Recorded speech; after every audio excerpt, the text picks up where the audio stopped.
Intro music fading out. Okay, let me ask you this. What does it take to make golf fans forget about a 12-year-old record? Because Cameron Young almost did it this week, and here's why that near miss might be more fascinating than breaking it would have been. Pause. Alright, let's unpack the Rocket Classic drama. So, Young shoots a 61, ties the course record, but walks away almost disappointed. Why? Because he was aiming for Jim Furyk's mythical 58. In my opinion, this is where golf's mental game gets wild. You're literally playing the best round of your life, yet the only thing you fixate on is the one par you didn't birdie. How twisted is that? Lean iron. But wait, let's zoom out. Why do we even care about 58? Furyk's 2016 round was a fluke, right? The course was soaked, pins were soft, and he had a hot putter.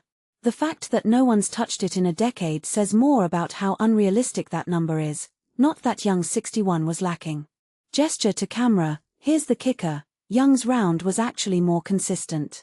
Furyk had an eagle, 2 bogeys, chaos. Young, 0 bogeys. 7 birdies in 8 holes. That's clinical. So maybe we're idolizing the wrong kind of greatness here. Now, let's talk about the real story, Rickie Fowler. Dude's back in the mix, 2 shots back, and everyone's asking, is he back? But wait, he's been this close so many times since 2023. What's the pattern? He surges, he falters, he surges. It's like he's stuck in golf's version of Groundhog Day. Personally, I think Fowler's problem isn't his swing, it's the weight of expectation. Every tournament feels like a referendum on his career.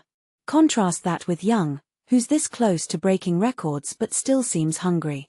Different pressures, same spotlight. Oh, and let's not forget the elephant in the room, Detroit Golf Club setup. The article says it's one of the easiest on the PGA Tour, which makes me wonder, are we seeing true skill or just favorable conditions? Sarcastic, oh, congrats on your 61, but what's the slope rating? There's a bigger debate here about course difficulty.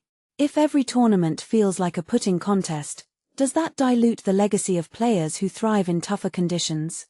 Xander Schauffele, sitting at 7 under, wins majors by grinding. What does it mean when a bomber like Young dominates a resort course? Pause, it's not just about talent, it's about context. Quick tangent, Matt Kuchar's hole-in-one moment with the kid. Sure, it's heartwarming, but let's dissect it.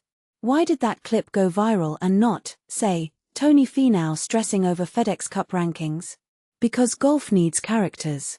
It needs Kuchar's dad energy, Fowler's comeback narratives, Young's record chase. Without those stories, it's just a bunch of dudes in polos hitting balls. Lighter tone, still, shout out to Kuchar. That kid's probably telling his grandkids he worked the PGA Tour someday. Final thought, this is the Rocket Classic's final year. Which makes Young's near 58 both tragic and poetic.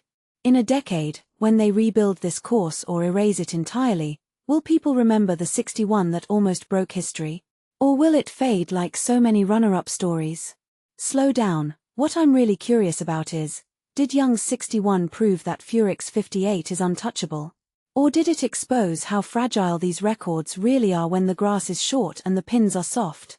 Smirk, let me know what you think, and if you're Team Furyk or Team Young in this totally meaningless but absolutely vital debate.